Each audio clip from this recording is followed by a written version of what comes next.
Hi. So for the 99% of you wondering who the heck I am, besides my dad, hi Dad. My name's Emmett. I am Dan's filmer and editor. Been working for him for about a year now. So where is Dan? That's the real question. Dan is actually gone in Canada this week. He's there for some annual planning / business meetings that he does every single year. And so we needed a video this week. And actually, coincidentally, if any of you are familiar with who Peter McKinnon is, he's a photo video YouTuber, and his editor, Kirk, actually just raided Peter's studio while Peter was on vacation, and so I thought I would try to get away with the same thing. So here I am. What am I doing? I have no idea how he does this every single week. The start of next month, April, will be exactly 1 year since I've been working for Dan. I think it's pretty fair to say that it's been just about the coolest job in the world. We've gone on some absolutely incredible adventures together, and I think this experience overall has just allowed me to become a much better and knowledgeable backpacker. Let me give you a little bit of background. Before this job, I have done quite a bit of car camping and hiking, but never actual backpacking. So, what? Jeans, Emmett? Don't show Dan this clip. This has been my first genuine backpacking experience ever. So I started out as a complete noob. And now after about a year of experience, I feel like I'm sort of in that kind of intermediate category. In this experience hiking with Dan, what are those things that have took me from that noob level to that intermediate level? This is pre-Emmett. This is back when people made collect calls. Emmett, what's a collect call? I can't say that I know that term. Really? Yeah. Please comment below if Emmett needs some serious, razzing for that. So just a disclaimer, I'm talking from the perspective of a former complete backpacking noob. So some of these things might seem kind of obvious, but these are things that I personally learned throughout this experience. I feel like I really just don't look the part right now. This is way too jarring. What would Dan Becker wear? There we go. That's a lot better, isn't it?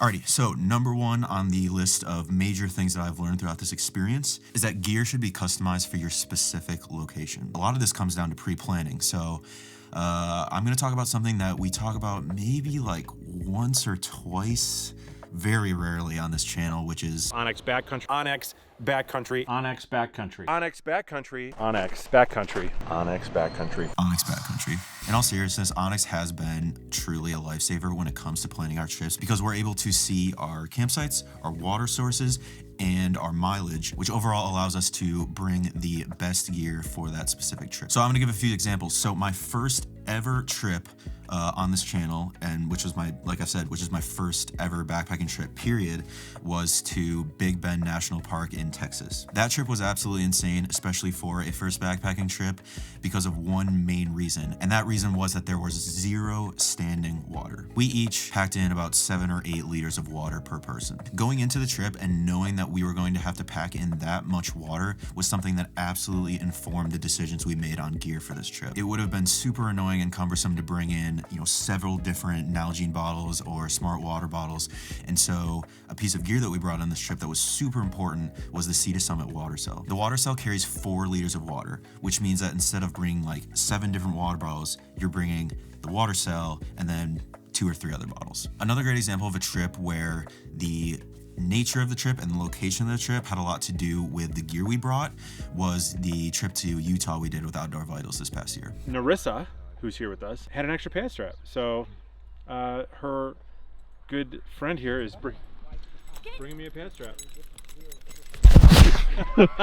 That trip was extremely low mileage and was also a base camping trip. So overall, the difficulty in terms of hiking was pretty low. In that scenario, if you know that your hiking difficulty and your mileage is going to be relatively low, you can afford to bring a lot heavier gear or more gear that will make the trip either more comfortable or more enjoyable for you. Several people on the Outdoor Vitals crew and Dan himself brought fishing poles on that trip because the plan was to do a lot of fishing. No joke, this is Emmett's first time fishing, if you can believe that. Nice. Nice cast. Are you saying I'm joining the competition?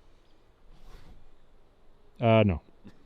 And so, given that we were base camping, adding, a little bit of weight here and there for additional items wasn't that big of a deal. An extreme example in my case of bringing some extra weight on a trip that was going to be relatively easy was the subscribers trip that we did in Yellowstone. I ended up bringing my purple pillow, from my bed, Got a little bit of crap from Dan on that. Oh, hey. What's up, dude? What are you doing? Just relaxing here after a long day show of everybody hiking. your bougie pillow. Oh, you mean this one, the Dick's Sporting Goods pillow? No, not that. Oh. The one that's under your Oh, head. this What guy? is that? This is the purple pillow. The purple pillow, like the purple pillow for your actual bedroom in your house. Is what we're looking at right now. I was gonna fire you. You're getting a pass though. You're getting a pass this time because that is a pretty cool pillow. I'm not gonna lie.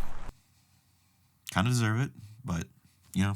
So the best example of customizing gear towards your specific location was this Grand Canyon trip. Gear made all the difference on the trip. There were several pieces of gear that if we wouldn't have brought them, we just simply wouldn't have made it. These 3 pieces of gear are crampons. When the trail was, not super deep snow, but then there was also a little bit of snow and some ice, crampons were the exact thing that we needed, especially going downhill. If we wouldn't have been wearing crampons going downhill, we would have been slipping and sliding all over the place. The other main thing that we needed for one, kind of warmth and then also protection from the snow was gaiters. I've never worn gaiters before personally, but they were an absolutely essential gear item for this. Kept me super warm, kept me super dry when we were hiking through multiple feet of snow. And then obviously, speaking of snow, number one piece of gear that was absolutely essential on this trip was snowshoes. We were hiking up like 7-8 feet of snow up to the north rim, and if we would have tried to post hole that as opposed to snowshoeing it would have been nearly impossible. So yeah, overall, I think learning that you don't just have your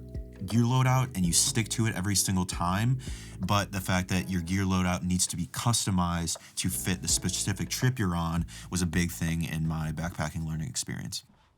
What the dog doing? Another big thing that I've learned in this whole experience is how to find and pick out gear that suits your own specific needs. Figuring out what works for you and what doesn't really does take a lot of practice. But we talking about practice, man. What are we talking about? Practice? Like I said, I've been backpacking with Dan for about a year now, and I feel like on each trip, I'm still learning about this. I'm still learning about things that work for me, things that don't work for me. The number one example of this that comes to mind is my pack. My current pack is the Outdoor Vitals Shadowlight 45 liter.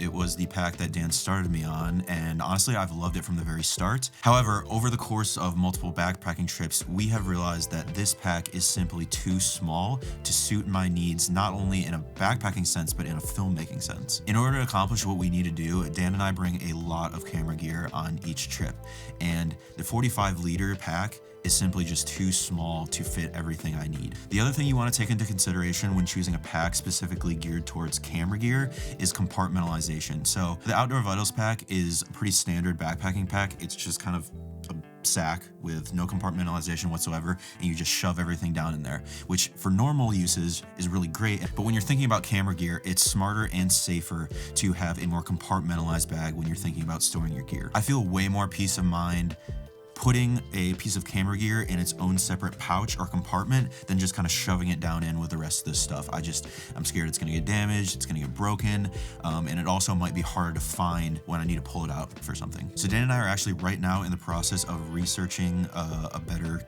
bag for me in terms of carrying camera gear. We're looking at a few options, but if you personally have backpacked or hiked with a lot of camera gear and you have a pack that you think works really great, please let me know in the comments below. I'm very much open to suggestions on that. The last major kind of category of things that I've learned throughout this whole experience has been good hiking habits. It's just been awesome to every single trip learn so much from Dan and these other people on backpacking tips, backpacking knowledge. Number one good hiking tip that I've learned is, this is something I learned in the Grand Canyon, kind of really should have known it by now, but it was to not store gear on the outside of my pack. We had to bring a lot of different gear items, and more specifically, we had to bring a lot of different clothing items on that trip, given that it was a 2-climate trip, so really cold up at the rim and then pretty warm down at the bottom of the canyon. There were days where we were going from an extremely cold environment to warm, and so we would just be shedding layers like crazy throughout the day. Instead of doing the smart thing, which would have been to store those layers inside my pack, I was just kind of looping them through the loops on the outside of my pack, and I learned that that was just a huge mistake. Storing unnecessary gear on the outside of your pack kind of throws off the weight and balance of the pack. So what you want for your hiking hiking pack is to have all the weight kind of distributed as close to your body as possible and kind of in like a downward manner, not in an outward manner. So putting all this extra stuff on the outside of my pack made the pack a lot more uncomfortable and a lot harder to carry. When I finally ended up taking it from the outside of my pack and actually storing it inside like I should have, it made a huge difference in the comfort level of my pack. Not putting all your clothes and random stuff on the outside of your pack also makes you just look like a lot less of an idiot, like I looked like. Emmett, how you feeling? All right, and number one hiking habit, and admittedly, it's taken me a year to learn this one or just like become less stubborn about it, and that is trekking poles. So Something that I actually told Emmett that if he doesn't do on this next backpacking trip, he's going to regret it. What did I tell you? Bring trekking poles. Bring trekking poles. I have been so stubborn about trekking poles from the very beginning, and Dan has just been like all the time just, Emmett, use trekking poles, Emmett, use trekking poles, and I just haven't listened to him because I'm always carrying a camera. I like to hike with the camera in my hand, which is fair enough, but I think that all throughout this experience, I've been ignoring the extreme benefit you get to hiking with trekking poles. This past Grand Canyon trip was the straw that broke the camel's back. We were carrying super heavy packs, and for me at least, the first day going down into the canyon from the south rim was the hardest. I'm actually a lot stronger hiking uphill than I am downhill, and I was just absolutely getting worn out. So Dan's crushing it. Emmett is living off of ibuprofen. my legs were getting destroyed. You're not only using a ton of your calves and quads and hamstrings, but also these kind of minute stabilizer muscles when you're like, you know, just stomping down step after step, mile after mile. Dan and Eric were pretty much just like, Emmett, you gotta use trekking poles. And I actually did have them with me on that trip because this trip involved snowshoeing. So I made a compromise. I pulled out just one trekking pole and then had a trekking pole in my left hand, camera in my right, and I completed the rest of that trip using a trekking pole, and it made so much difference. It was absolutely incredible. I told all the guys, like, I'm never going back. I'm 100% gonna be hiking with one trekking pole from now on. All right, that's it. Those are the most kind of notable, most important things that I felt like I've learned in my 1 year of backpacking with Dan. It's really been an incredible year. Honestly, this has been, like I said, like the coolest experience of my life. I think if I had to pick a favorite backpacking trip, it would be Sawtooth Mountains in Idaho. I think Idaho is an incredibly underrated state when it comes to kind of beautiful scenery and mountain exploration. It's an absolutely fantastic place, and if you can make it out there, I would highly recommend it. But my favorite individual moment was...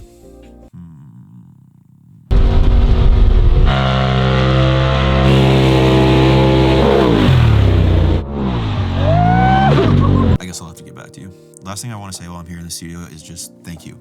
I have an incredible amount of gratitude for you, the viewers, because you guys allow Dan to do what he does, which in turn allows me to have the job that I do and go on all these incredible trips, have all these incredible experiences. So from the bottom of my heart, truly, thank you so much. All right, well, should probably get out of here. I'm not really sure what Dan would say if he just kind of found me in his studio, so should probably hit the road, but we will see you on the next one. Am I even allowed to say that?